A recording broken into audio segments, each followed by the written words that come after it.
আত্মাক ধাৰণা কৰিব পৰা তিনিটি অৱস্থা আছে এটা হৈছে জাগ্ৰত এটা হৈছে নিদ্ৰিত এটা হৈছে সুষুপ্তি জাগ্ৰত অৱস্থাত আমাৰ এটো স্থূল শৰীৰ নহয়নে আত্মানো ক'ত থাকে আত্মাৰ আকাৰৰ কথা ক'বলৈ গৈ কৈছে যে বালাগ্ৰ শতভাগস্য শতধাকল্পতস্য চুলিৰ আগটোৰ 100 ভাগৰ 1000 ভাগৰ এভাগৰ সমান সৌ হিদিনালৈকে এইটো অদ্ভুত কথা আছিল চুলিৰ আগটুকুৰাক 1000 ভাগ বাৰু কৰা সম্ভৱ নে মানুহৰ দৃষ্টিয়ে চাবলৈ গ'লে তাৰপা আকৌ কৈছে বোলে আত্মাটো পৰিমাণটো হে 1000 ভাগৰ এভাগৰ সমান এইটো অদ্ভুত কল্পনা আছিল বিজ্ঞানীসকলেও মানি লোৱা নাছিল যে ইমান সৰু বস্তু থকা সম্ভৱেই নহয় পৰমাণুতকৈও সূক্ষ্মচোন কিন্তু যেতিয়া আজি আধুনিক বিজ্ঞানৰ লগতে আপোনালোকেও নিশ্চয় শুনিবলৈ পাইছে এটা প্ৰযুক্তিবিদ্যা আছে নেনো প্ৰযুক্তিবিদ্যা বুলি য'ত ইমান সূক্ষ্মতা সম্ভৱ হয় সেই নেনো স্তৰটো এটা পৰমাণুতকৈ সূক্ষ্ম স্তৰ যিটো আমি চকুৰেও দেখিব নোৱাৰো আৰু কোনো যন্ত্ৰপাতিৰ ধৰাত নাহে তেতিয়ালে কেনেবাকে যদি আমি মানিও লয় যে আত্মা বোলা কোনো বস্তু নাই খন্তেকৰ বাবে তেতিয়ালে এই ধাৰণাটো ইমান হাজাৰ বছৰ আগতে গীতাত কেনেকৈ আহিল যে চুলিৰ আগৰ 1000 ভাগৰ এভাগৰ সমান সূক্ষ্ম কিবা এটাও থকা সম্ভৱ 19ৰ দশকতো বাদ দিয়ক এতিয়া 21বিংশ শতিকাতে লাহে লাহে নেনো প্ৰযুক্তিবিদ্যা বিকাশ হৈছে ইমান সূক্ষ্ম বস্তু যে থকা সম্ভৱ হয় আৰু সেই সূক্ষ্ম তত্ত্বটো বা আত্মাটো ক'ত থাকে পঞ্চকোষৰ ভিতৰত এই শৰীৰটো সেইভাবে পঞ্চকোষেৰে নিৰ্মাণ বুলি কোৱা হয় প্ৰথম আছে অন্নময় কোষ গীতাৰ জ্ঞান বিজ্ঞান যুগত এইখিনি বৰ ধুনীয়াকৈ আহে তাৰ পাছতে আছে মনোময় প্ৰাণময় কোষ তাৰ পাছতে আছে মনোময় কোষ তাৰ পাছতে বিজ্ঞানময় কোষ তাৰ পাছতে আনন্দময় কোষ এই পঞ্চকোষৰ সিদ্ধান্তটোকে প্ৰাচীন শাস্ত্ৰসমূহত পঞ্চকোষ সিদ্ধান্ত বুলি কোৱা হৈছিল আৰু এই পঞ্চকোষ সিদ্ধান্তটো বা এই পঞ্চকোষৰ ধাৰণাটো মানুহৰ জীৱনত কেনেকৈ প্ৰয়োগ হৈছিল সৰুতে আইসকলে বেছিকৈ গম পাব এই কেঁচুৱা ল'ৰা ছোৱালী সৰু হৈ থাকোঁতে যিহকে পায় তিহকে মুখলৈ নিব বিচাৰেনে মাটি টুকুৰা এটা পালে সিও সেইটোকে খাবলৈ বিচাৰি পাব প্লাষ্টিকৰ টুকুৰা এটা পালে সিও সেইটোকে মুখলৈ নিব বিচাৰিব কেঁচুৱা ল'ৰা ছোৱালীয়ে বিচাৰেনে বাৰু দেখিছেনে নাই দেখা দেখিছে সেই একেটি কেঁচুৱাই অকণমান যেতিয়া ডাঙৰ হয় হয়নে অকণমান ডাঙৰ হোৱাৰ লগে লগে মাকে কিবা এটা খোৱাবলৈ পিছে পিছে দৌৰি ফুৰিব লাগেনে একোতে মানে খাবলৈ শান্তিয়ে নবহে সৌ সিদিনালৈকে সি যিহকে পায় তাকে মুখলৈ নিছিল অকণমান ডাঙৰ হোৱাৰ লগে লগে আকৌ তাৰ পাছে পাছে খেদি ফুৰিবলগীয়া হৈছে মাকে খোৱাবলৈ নহয়নে এনেকুৱাটোতো বয়স আহে আৰু অলপ ডাঙৰ হোৱাৰ লগে লগে সন্মুখত আৰু ধুনীয়া ভাল বস্তু বনাই থয় তাক খোৱাত ধান্দা নাথাকে মোবাইলটোত ধান্দা থাকে ইফালে ধান্দা থাকে ইত্যাদি ইত্যাদি নহয়নে খোৱাৰ প্ৰতি বৰ বিশেষ এই পৰিৱৰ্তনটো ক'ৰ পৰা আহিলে পূৰ্বৰ ঋষিসকলৰ জ্ঞান সেইকাৰণে উচ্চস্তৰীয় আছিল যে শৰীৰত প্ৰথম বিকাশ হয় অন্নময় কোষ সেইবাবে অন্নৰ প্ৰতি বেছি সতৰ্কতা থাকে সেই কেঁচুৱাটোৱে সেইকাৰণে যিহকে পায় তাকে মুখলৈ নিব বিচাৰে সেইখিনি সময়ত জৰুৰী হয় কিয় অন্ন শুদ্ধ কৰাটো বাকীখিনি সময়তো লাগে কিন্তু সেইখিনি সময়ত প্ৰধানভাৱে যাতে সেই ক্ৰমাত ডাঙৰ হ'বলৈ আৰম্ভ কৰা শিশুটিক ভালতকৈও ভাল বস্তুটো খাবলৈ দিব পৰা যায় ভালতকৈ ভাল মানে দামী বস্তু কথা কোৱা নাই ভাল বস্তু যিখিনি শুদ্ধ সাত্বিক বস্তু নহয়নে শুদ্ধ সাত্বিক বস্তু মানে বুজি পাইছে নহয় যিখিনি ধৰি লওক সতেজ ফল মূল গাখীৰ ইত্যাদি পঞ্চামৃত আমাৰ আকৌ সেইখিনি সময়ত অন্নপ্ৰাশনৰ নামত মৰাহৰ জোলহে দিয়ে বেয়া নাপাব আৰু কৈছো ফটামুখ ওলাই যায় হয়নে কেঁচুৱাটো গাত গোসাই আছে বুলি কয় মাতেই ফুটা নাই সি খাওঁ বুলি কয় নাই কোনে খাওঁ বুলি কৈছে ইমান মৰ লোভীয়া মানুহ সোপা আমাৰ মিতি কুটুম ইষ্ট মিতিৰ কুটুম্বহে খায় কেঁচুৱাটোৱে কয় মই মাছ খাওঁ মাংস খাওঁ বুলি খাই ডাঙৰ সোপায় বদনাম দিয়া কা সেই কেঁচুৱাটো পিছত আকৌ সেই সন্তানটো ডাঙৰ হৈ বদনামৰ কাৰণ হৈ পৰেগৈ হয়নে সেইকাৰণে পৰাপক্ষত সেইবিলাক সংস্কাৰ সেইকাৰণে ৰখা হৈছিল সৰুতে যিমান পাৰি সিমান ভাল বস্তুটো তাৰ মুখত দিয়া তেতিয়া তাৰ অন্নময় কোষটো ভাল হ'ব অন্নময় কোষটো ভাল হোৱাৰ লগে লগে মানে বিভিন্ন ৰোগৰ প্ৰতি যিটো প্ৰতিৰোধ ক্ষমতা সেইটো বেছি শক্তিশালী হ'ব বাহিৰত বেলেগ বয়স হোৱাৰ লগে লগে সেইটো অৰ্জন কৰা সম্ভৱ কিন্তু সৰুৰে পৰা যদি আমি চেষ্টা কৰোঁ তেতিয়াহ'লে সেইটো বেছি প্ৰভাৱশালী হয় তাৰ পাছতে কি বিকাশ হয় অন্নময় কোষৰ পাছতে প্ৰাণময় কোষ সেইবাবে সেইখিনি সময়ত অকণমান প্ৰাণসমূহ চঞ্চল অৱস্থাত থাকে কাৰণে স্থিৰে নাথাকে খুব কেঁচুৱাটোৰ লগত বা সৰু ল'ৰাটো ছোৱালীজনীৰ লগত দৌৰা দৌৰি কৰিব লাগে নহয়নে শান্তিয়ে বহাই থলেও বহি নাথাকে ধৌ মাৰি ক'বা পায়গৈ প্ৰাণ চঞ্চল হৈ আছে কাৰণ আমাৰ শৰীৰত এক প্ৰকাৰৰ প্ৰাণবায়ু এনে 10 প্ৰকাৰৰ প্ৰাণবায়ু আছে বিজ্ঞানে এক প্ৰকাৰৰ বায়ুৰ কথাহে কৈছে। গীতা শাস্ত্ৰই চাওক যে আমাৰ শৰীৰটোত থকা 10 প্ৰকাৰৰ প্ৰাণবায়ুৰ কথা, আৰু সেই 10 প্ৰাণৰ ভিতৰত পঞ্চপ্ৰাণ প্ৰধান। প্ৰাণ, অপান, ব্যান, সমান, উদান, 5 প্ৰকাৰৰ বায়ু। প্ৰাণবায়ু ক'ত থাকে? উশাহ লওঁতে প্ৰাণবায়ু, নিশাহত অপান বায়ু, নাভিত আছে সমান বায়ু, সমগ্ৰ শৰীৰত ব্যান বায়ু, আৰু উদ্গাৰত উদান বায়ু। সেইকাৰণে চাবচোন কি হয়, মানুহ এজন যেতিয়া মৃত হয়, মৃত হোৱাৰ লগে লগে সময় যোৱাৰ লগে লগে শৰীৰটো চেঁচা হ'বলৈ আৰম্ভ কৰে। কেলে চেঁচা হ'বলৈ আৰম্ভ কৰে? ক্ৰমাৎ যেতিয়া শৰীৰৰ যিটো উষ্ণতা সেইটো নিৰ্ণয় মানে সন্তুলতা ৰক্ষা কৰে সমান বায়ুৱে। যেতিয়া শৰীৰৰ পৰা সমান বায়ু ওলাবলৈ আৰম্ভ কৰে, লাহেকৈ সি চেঁচা হ'বলৈ আৰম্ভ কৰে। আৰু মৃত্যু আমাৰ তেতিয়া নঘটে যেতিয়া আমাৰ ধৰি লওক পালছে কাম নকৰা হৈ যায়, অংগবিলাকে কাম নকৰা হৈ যায়, আমিতো কৈ দিওঁ ন মানুহজন বোলে মৃত হ'ল। মৃত্যু তেতিয়া নঘটে। মৃত্যু ইমান সৰু সময়ত খন্তেকতে ঘটা ঘটনা এটা নহয়। মৃত্যু বৰ দীঘলীয়া প্ৰক্ৰিয়া। সেইখিনি সময়ত মাত্ৰ শৰীৰটো নিষ্ক্ৰিয় হয়, হয়নে নহয় বাৰু? চকুৱে নেদেখা হৈ যায়, কথা ক'ব নোৱাৰা হৈ যায়, হৃদযন্ত্ৰটো কাম কৰা বন্ধ কৰি দিয়ে, সকলো অংগ শিথিল হৈ যায়। মানে মৃত্যু হোৱা নাই, তেওঁ শৰীৰটো নিষ্ক্ৰিয় হৈ পৰিলে। মৃত্যু কেতিয়া আৰম্ভ হ'ল? যিদিনা মাতৃ গৰ্ভত প্ৰৱেশ কৰিলে সেইদিনাৰ পৰা মৃত্যু আৰম্ভ হ'ল। শুনিবলৈ আচৰিত হ'ব পাৰে, এতিয়াও আপুনি মই মৰি মৰি গৈ আছোঁ। জীৱনৰ প্ৰতিটো ছেকেণ্ড কমি কমি গৈ আছেনে? আজি দিনটো পাৰ হ'ল কাৰণে মৰিবলৈ এটা দিন আগবাঢ়িলোঁ, কম ডাঙৰ কথা নে? সেইকাৰণে মহাপুৰুষে কৈছে যে ভায়ু ভাই সাৱধান, যাৱে নোহে চুতে প্ৰাণ। যে প্ৰতিটো সময়ত সাৱধান হোৱা প্ৰয়োজন, কাৰণ মৰিবলৈকে গৈ আছোঁ। ভাল মানুহ হৈছোঁ, বেয়া মানুহ হৈছোঁ, এইটো সময়ৰ কথা। কিন্তু আমাৰ যাত্ৰাটো কলৈকে গৈ আছে? মৃত্যুলৈকে গৈ আছে। মৃত্যুৰ প্ৰতি ইমান অনিশ্চয়তা আছে, কেতিয়া আহিব আমি একো ক'ব নোৱাৰোঁ। এবাৰ ঘটনা এটা ঘটিছিল বোলে, নাৰায়ণ গৰুড়ৰ সৈতে কৈলাশলৈ আহিছিল মহাদেৱৰ সৈতে বিশেষ কিবা এটা আলোচনা কৰিবলৈ। তাৰ পৰা কৈলাশৰ দুৱাৰতে গৰুড়ক ক'লে বোলে তুমি ইয়াতে খন্তেক ৰোৱা, মই মহাদেৱৰ সৈতে বিশেষ আলোচনা আছে, গতিকে মই তেওঁৰ সৈতে আলোচনা কৰি আহোঁ। গৰুড়টো পক্ষীকুলৰ অধিপতি হয়। কৈলাশৰ সেই উপবনৰ মাজত এটি গছৰ ডালত সুন্দৰ টিপচী চৰাই এটি পৰি আছিল। আৰু তেতিয়া স্বাভাৱিক পক্ষীকুলৰ অধিপতি যেতিয়া পক্ষীৰ প্ৰতি চকুটো যাবই, এনেই চৰাই এজনী পৰি থাকিলে আমাৰ সাধাৰণ মানুহে চকুটো যায়।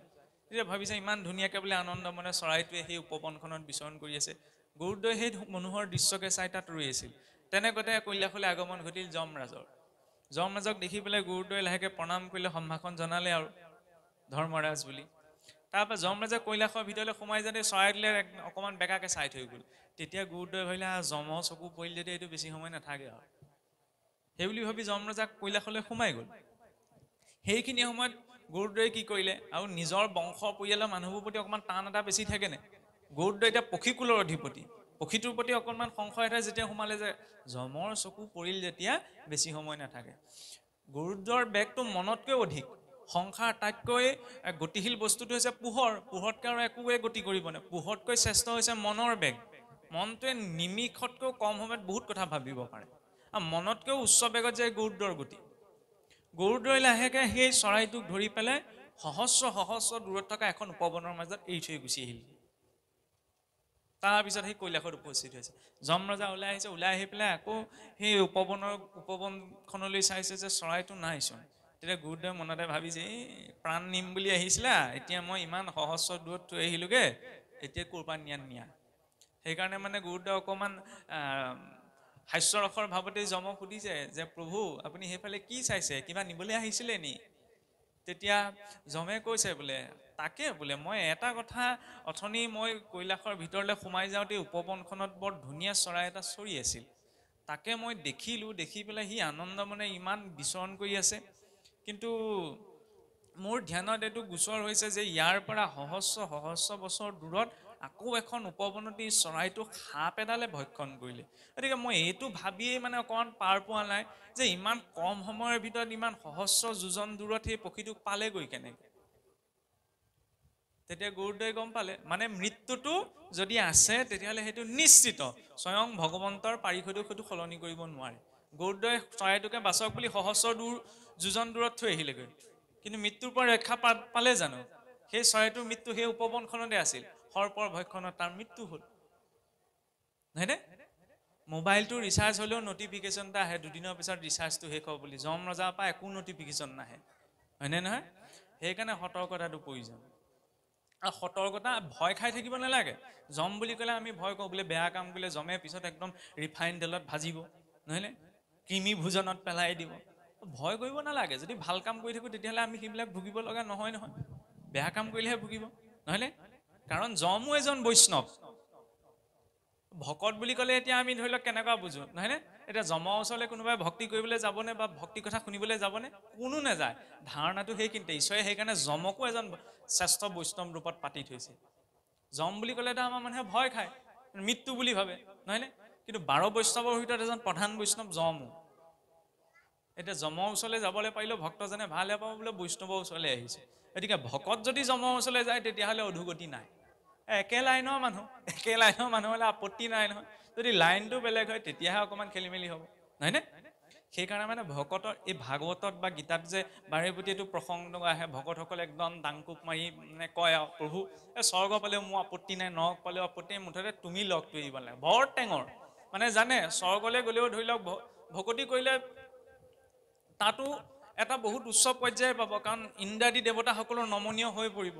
আৰু নৰকলৈ গ'লেও নৰকত চিন্তাই নাই, যম স্বয়ং বৈষ্ণৱ, কেতিয়াও শাস্তি ভুগিবলৈ নিদিয়েই, নহয়নে? সেইটো এটা দৰ্শন বুজাব বিচাৰিছে, মানে ভক্তজনৰ অকল্যাণ ক'তো নাই। আৰু ভক্তি আচৰণ কৰিলে কি হয়, কেতিয়াও জীৱ পতিত হ'ব লগা নহয়। কিবা কাৰণত তেওঁ অধোগতি লাভ কৰিব পাৰে, যেনেকৈ ইন্দ্ৰদম্য হাতী হৈছে, কিন্তু তেওঁ পতিত হোৱা নাই। ষষ্ঠী শৰীৰটো ঈশ্বৰলৈ মনত পৰিছে, সেইকাৰণে ঈশ্বৰ আহিছে। সেই কাহিনীটোতো সকলোৱে জানে, নহয়নে?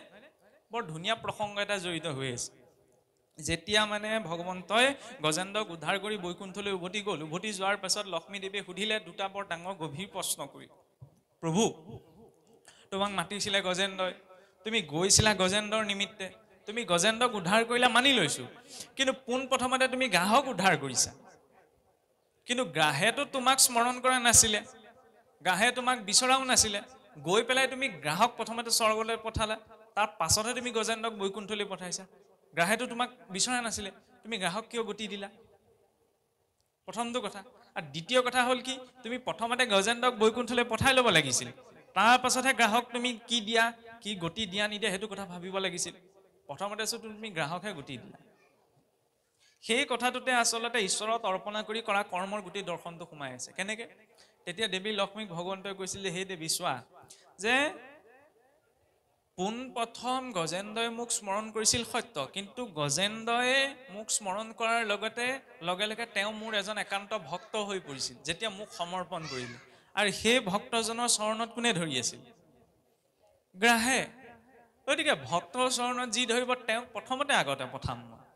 যিজনে মোক স্মৰণ কৰিব তেওঁকতো মই উদ্ধাৰ কৰিম, কিন্তু যিজনে মোৰ ভক্তৰ চৰণত ধৰিব তেওঁ গতি প্ৰথম। আৰু দ্বিতীয়তে তুমি ভেদ কিয় আচৰণ কৰিলা? বোলে কি ভেদ কৰিলোঁ? কাৰণ এফালে গজেন্দ্ৰক পঠালে বৈকুণ্ঠলৈ, গ্ৰাহক পঠালে আকৌ স্বৰ্গলৈহে। চাবলৈ গ'লেতো গ্ৰাহকতো বৈকুণ্ঠলৈ পঠাব লাগিছে, ঈশ্বৰৰ দৰ্শন পাইছে। দেৱী যিটো বিচাৰিব সেইটোহে দিম। ঈশ্বৰ অজলা সেইখিনিতে, যিটো বিচাৰিব সেইটোৱে। গজেন্দ্ৰই মুক্তি বিচাৰিছিল, ইন্দ্ৰদম্যই কাৰ ধ্যানত বহি আছিল পূৰ্বজন্ম? ঈশ্বৰৰ ধ্যানত, যাতে তেওঁ বৈকুণ্ঠ প্ৰাপ্ত কৰিব পাৰে, নহয়নে? ঈশ্বৰৰ সংগ। সেইকাৰণে তেওঁক বৈকুণ্ঠলৈ পঠাইছে। গ্ৰাহে বিচাৰিছিল জানো? গ্ৰাহে সাপ মুক্তিহে বিচাৰিছিল।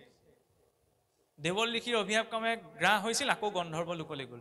মানে ঈশ্বৰৰ দৰ্শনতো যেতিয়ালৈকে যদি আমি নিবিচাৰোঁ তেতিয়ালৈকে সেই স্থিতিটো পাব নোৱাৰোঁ।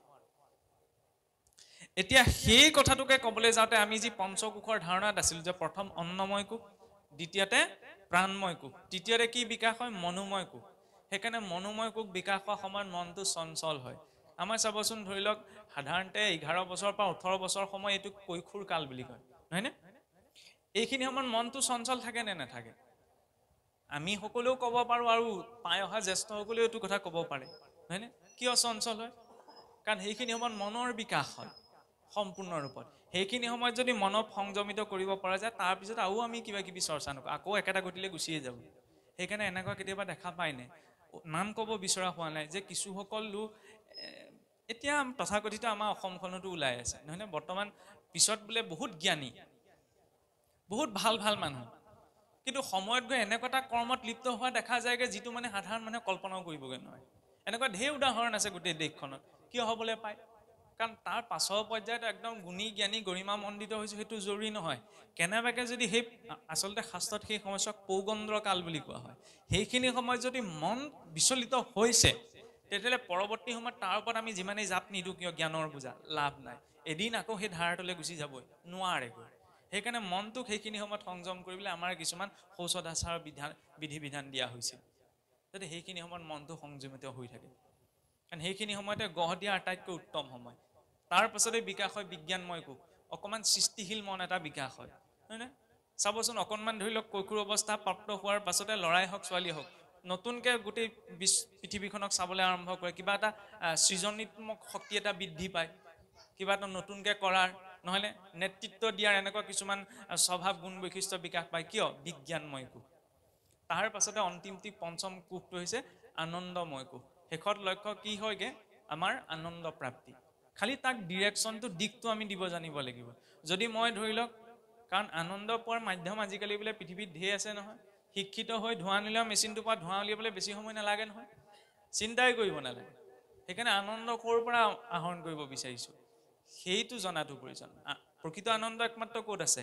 ঈশ্বৰত, তেওঁৰ প্ৰাপ্তিত। যেতিয়ালৈকে তেওঁক আমি পাব নোৱাৰোঁ তেতিয়ালৈকে আমি পূৰ্ণ হ'ব নোৱাৰোঁ। গোটেই পৃথিৱীৰ সা সম্পত্তি সোপাও যদি মোক দি দিয়েহি, কোনেনো দিবহি? কথাটো কৈছোঁ।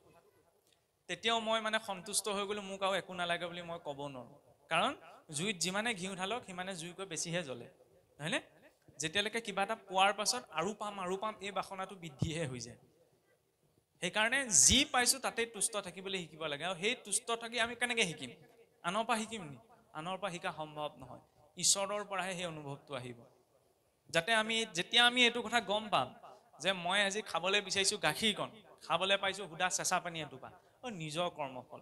তাৰ ফলত অভিযোগটো নাথাকে যে মই নাই পোৱা। আৰু যদি অভিযোগটো নাথাকে তেতিয়াহ'লে তেওঁক একোৱে বিচলিত কৰিব নোৱাৰে নহয়। পাইছে নাপাইছে কি তেওঁৰ কাৰোবাৰ প্ৰতি সেই ইচ্ছাটো প্ৰকট হ'ব নি যে মই জীৱনত পোৱা নোপোৱাৰ প্ৰতি তেওঁ কোনো ধৰণৰ তেনেকুৱা ধৰণৰ চিন্তা মনলৈ নাহে। আৰু সেই চিন্তাটোক যেতিয়া আমি মনৰ পৰা নিজৰ জীৱনৰ পৰা আঁতৰাব পাৰিম তেতিয়াই স্থিৰতা আহিব। আৰু য'ত স্থিৰতা আহিব তেতিয়াই ঈশ্বৰ প্ৰাপ্ত হ'ব। কাৰণ যেতিয়ালৈকে পানীখিনি লৰচৰ হৈ থাকিব তাত সঠিক প্ৰতিবিম্বটো আমি দেখা নাপাওঁ। নিৰ্মল পানীতহে চন্দ্ৰৰ শুদ্ধ প্ৰতিবিম্বটো দেখা পোৱা যায়। ঠিক নে? হৃদয়খনত যেতিয়া নিৰ্মলতা আহিব স্বভাৱতে ঈশ্বৰ তাত বিদিত হ'ব।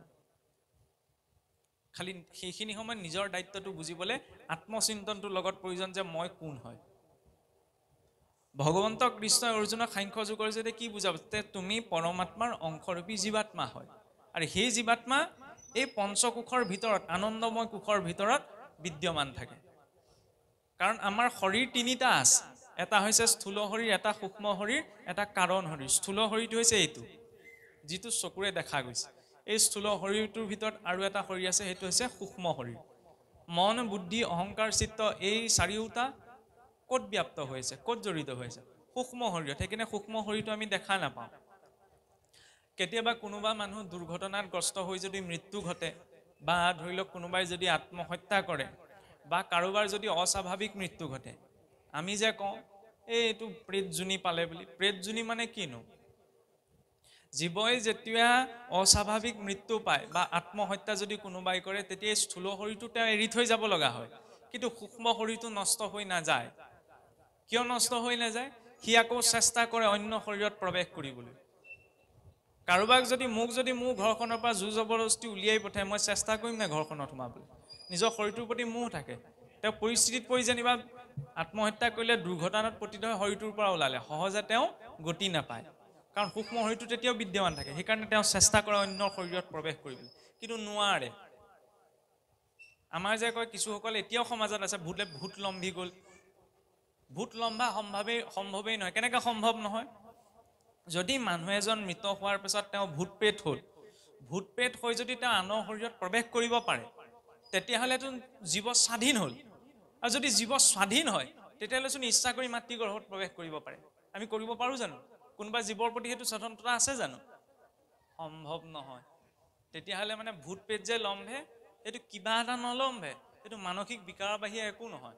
অৱচেতন মনৰ ভ্ৰম। কিছুসকলে আকৌ দেৱী দেৱতাও লম্ভি যায় নহয়।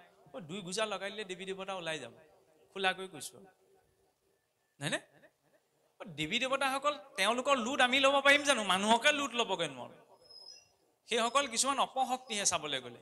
কাৰোবাৰ যদি ক'ৰবাত আস্থা আছে ক'বলগীয়া নাই, কোনোবাই যদি বিতৰ্ক কৰে তাতো কথা নাই, মই নিজে মোৰ মগজে যিটো ঢুকি পাইছোঁ মই সেইটোহে ক'ম, নহয়নে? কাৰণ কিয় সম্ভৱ নহয় আপুনি ভাবি চাওক, দেৱী দেৱতা বুলি ক'লে বহুত উচ্চ এটা শক্তি নুবুজাও জানো? সেই উচ্চ শক্তিটো আপুনি মই কেনেকৈ ধাৰণ কৰিব পাৰিম? সেইটো মানুহ হৈ থাকিবনে বাৰু? ৰাৱণে গোটেই কৈলাশ উঠাবলৈ গৈছিল, নহয়নে? মহাদেৱে বুঢ়া আঙুলিতে টাপা মাৰিলে, হাত দুখন কৈলাশৰ তলতে ফচি থাকিলে। হে মহাদেৱ লম্ভাও কিছুসকল আছে নহয়। তেতিয়াহ'লে ভাবি চাওক কেনেকুৱা এটা পৰ্যায়ে জীৱ হ'ব লাগিব, সম্ভৱ জানো? নহয়। সেইটো মানসিক অৱচেতন মনৰ এটা ভ্ৰমহে। আৰু ভূত পেট মানে নখ দীঘল চুলি দীঘল কিবা এটা নহয়। আমি যে কওঁ অশৰীৰী আত্মা, অশৰীৰী আত্মা মানে কি? সেই সূক্ষ্ম শৰীৰটো, চাবটেল বডি বুলি যাক কোৱা হয়। মানে ইয়াৰ এই স্থূল শৰীৰটোৰ ভিতৰত যিটো সূক্ষ্ম শৰীৰ আছে, সূক্ষ্ম শৰীৰটোৰ ভিতৰত চক্ৰসমূহ আছে, শৰীৰৰ 6 চক্ৰ, সহস্ৰাৰ সৈতে মিলি 7 চক্ৰ, তাৰ ওপৰত কৰ্মৰ আৱৰণটো নিৰ্মাণ হয়। কৰ্মৰ আৱৰণটো যিমানেই শক্তিশালী হ'ব সিমানে জীৱ সেই সূক্ষ্ম শৰীৰটোৰ পৰা সহজে এৰ খাই যাব নোৱাৰে, সি অশৰীৰ ৰূপত থাকিব লগা হয়। সেইটোকে কোৱা হয় প্ৰেতজনী পোৱা। আৰু যদি কৰ্ম শৰীৰটো বা কৰ্মৰ সেই প্ৰলেপটো ক্ষীণ হয়, তেতিয়াহ'লে শৰীৰ এৰা পাছতে যেতিয়া দাহ সংস্কাৰ হ'ব সেই সূক্ষ্ম শৰীৰটো নষ্ট হৈ যাব। আৰু তাৰ ফলত সেই জীৱ সংসাৰত বন্ধনত থাকিবলগীয়া নহয়। তাৰপিছত যাতনা শৰীৰ যমনগৰৰ পৰা অফাৰ আহিব, বিহুৱে সংক্ৰান্তিয়ে বজাৰ কৰিবলৈ যাওঁ নহয়, অফাৰ লাগে কাপোৰ কানি, যমেও অফাৰ এটা দিয়ে। এই শৰীৰটোতো অগ্নিত দাহ সংস্কাৰ কৰি দিয়া হ'ল। এতিয়া এই শৰীৰটোত যিবিলাক দাগ লাগিছে সেইবিলাকতো ধুব লাগিব। যমে ভালকৈ ধুৱেগৈ নহয় বৈতৰণিত নি পেলাই, ধুবলৈ এতিয়া কাপোৰযোৰ ধুনীয়াকৈ পিন্ধাই লয়। সেইকাৰণে আমাৰ মৃতকলে ধৰি লওক নতুনকৈ কাপোৰযোৰ দিয়ে, নহয়নে? গৈছা যেতিয়া এইযোৰ লৈ যোৱা, তাত এনেও ধুবগেই নহয়। এইটো মই খুহুতীয়া ভাৱতহে কৈছোঁ। যমনগৰৰ পৰা সেইটো অফাৰ আহে যাতনা শৰীৰ। এই শৰীৰটো অনুৰূপতে এটা শৰীৰ দিয়া হয়, সূক্ষ্ম শৰীৰ। তাৰপৰা আনি ধুনীয়াকৈ যম যায় তাত ধোৱা পখলা কৰেগৈ। আৰু যিকেইটা দাগ যায় তাতে গুচি যায়, যিকেইটা দাগ নাযায় আকৌ সেইকেইটা দাগ যাবলৈ ইয়ালৈকে পঠাই দিয়ে। সেইবাবে কোৱা হৈছে পুনৰপি জননম, পুনৰ পুনৰ মোৰ জন্ম হৈ আছে। পুনৰপি মৰণম, পুনৰ পুনৰ মোৰ মৰণ হৈ আছে। পুনৰপি জননী জঠৰী চয়নম, পুনৰ পুনৰ মাতৃগৰ্ভত মোৰ আশ্ৰয় হৈ আছে। এইটো জনমত এয়া মাতৃ, পূৰ্ব জনমত কোনোবা আছিলে, অহা জনমত কোনোবা হ'ব। জীৱইটো 84 লাখ জনী পাৰ কৰি আহিছে, কিমান মাতৃজনী ভ্ৰমণ কৰি আহিছে, নহয়নে? ইমান সোপা ঘূৰি ঘূৰিও বোলে ভাগৰ লগা নাইনে? সেইকাৰণেই বোলে নিজৰ কৰ্মৰ জৰিয়তে ঈশ্বৰক চিন্তা কৰি গতি পোৱা। সেই কৰ্মটো যিকোনো পৰ্যায়ৰ হ'ব পাৰে, লাগিলে যুদ্ধই নহওক কিয়। যেনেকৈ আমি ইয়াত যেনিবা ভক্তি কৰিলে, ঈশ্বৰত সমৰ্পণ কৰিলে ঈশ্বৰক প্ৰাপ্ত কৰি মানি লৈছোঁ, তেতিয়াহ'লে কি আমাৰ দেশৰ সীমাত যিসকল প্ৰতিৰক্ষাৰ ক্ষেত্ৰত BSF আৰ্মিৰ জোৱান আছে, তেওঁলোকে যেতিয়া যুদ্ধ কৰিব, তেওঁলোকৰ যেতিয়া মৃত্যু হ'ব, তেতিয়া তেওঁলোকেচোন ভকতি নকৰিলে, তেওঁলোকে গতি নাপাব নি? আটাইতকৈ উত্তম গতি হৈছে তেওঁলোকৰ। কাৰণ আমাৰ শাস্ত্ৰসমূহত এইটো দৰ্শন দেখুৱাই অহা নাই যে আমি কেৱল ধূপ গছ জ্বলালে আৰু ঈশ্বৰক পাব পাৰিম, নহয়। নিজৰ কৰ্মৰ ব্যৱস্থাটোকো ঈশ্বৰ প্ৰাপ্তিৰ আটাইতকৈ উত্তম মাধ্যমলৈ পৰিৱৰ্তন কৰিব পাৰি। তাত কি হিংসা আচৰণ কৰা নাই নি? হিংসা বুলি ক'লেও হিংসাৰো শাস্ত্ৰত বৰ্ণনা আছে। হিংসাটো যে সদায় বৰ্জনীয় এইটো জৰুৰী নহয়। যদি কল্যাণৰ নিমিত্তে হিংসা আচৰণ কৰা হৈছে তেতিয়াহ'লে তাক প্ৰয়োজন হয়। কাৰণ চাবচোন আমাৰ ভগৱান বিষ্ণুৱেচোন শংখ চক্ৰ গদা গোটেইখন অস্ত্ৰ শস্ত্ৰই লৈ আছে। সেইবুলি আপুনি মই ল'লে নহ'ব, যিখিনিত প্ৰয়োজনীয়তা আহিব তাত প্ৰয়োগ হ'ব লাগিব। সেইবাবেতো সকলোৱে কৰ্মবিলাক ভাগ কৰি দেখুওৱা হৈছে। গতিকে যাৰ যি কৰ্ম, আৰু সেইখিনি সময়ত যদি মনত এইটো ভাৱনা থাকে যে মোৰ সন্মুখত যি উপস্থিত আছে, শত্ৰুৰ ওপৰতো যদি কোনোবা সন্মুখীন আছে, তেতিয়াহ'লে এই শৰীৰটোহে বিনাশ হ'ব, আত্মাৰ বিনাশ নহয়। সেই জ্ঞানটো অনুভৱ কৰি যেতিয়া তেওঁ কৰ্মটো কৰিব, ফলত সেই শৰীৰটোৰ প্ৰতি ভাল ভাৱতো কোনো মোহ নাথাকে, বেয়া ভাৱতো কোনো মোহ নাথাকে। কাৰণ মোহটো বৰ ভয়ংকৰ বস্তু। মহাৰাজ ভৰতে ঈশ্বৰৰ উপাসনা কৰিম বুলি সকলো এৰি থৈ গুচি গ'ল, হৰিণ পোৱালি এটাৰ মোহত আসক্ত হ'ব লগা হ'ল, হয়নে? এতিয়া সন্মুখত থকা ব্যক্তিজনৰ প্ৰতি যদি কোনো ধৰণৰ তিলমানো মোহ থাকে, তেতিয়াহ'লে জীৱ আকৌ বন্ধনত পৰিব।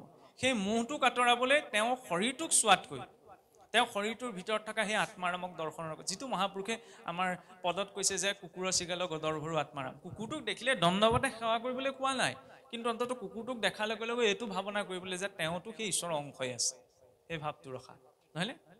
যেতিয়া আমি ইমান সমস্যাগত এটা পৰ্যায়ত উপস্থিত আছোঁ, কুকুৰৰ কথা দূৰে দিয়ক, হয়ো এতিয়া মানে কথাবিলাক এনেকুৱা হয়, কিছু কথা কয়, এই কিছুমান কথা ভাষণতহে ভাল লাগে। সঁচাকৈও আমি সেইটোকে কৰি আছোঁ। ভাষণত ভাল লাগে কাৰণে কিছুমান কথা কৈ আছোঁ, আচৰণত একোৱেই নাই। মানুহক মানুহৰূপী কিছুমানে ভাৱ কৰিলে বাদ দি দিলে, নহয়নে? মানুহটো দূৰে কথা ভকতৰ মাজতো কম ভক বা বিতৰা আছেনে অসমলৈ চালেই হ'লচোন সেইবিলাক ক'লে আৰু বেলেগ এটা দিশলৈ গুচি যাব নহয়নে পিছত ধুই থাকিব ইয়াত সকলোৱে হয় ভৰ দিব ছ'চিয়েল মিডিয়াত হেৰি হোৱাৰ পিছত একদম গোটেইসকল কোৰ্টৰ জাজমেণ্ট হোৱা দি একদম চিঞৰ-বাখৰ লগাই থাকিব হয়নে অন্তৰ্দৰ্শনটো সেইকাৰণে লাগে কিছুমান কথা এৰা ধৰাৰ মাজত চলিব লাগিব হয়নে ঈশ্বৰে যাক যেনেকৈ উপলব্ধ কৰাইছে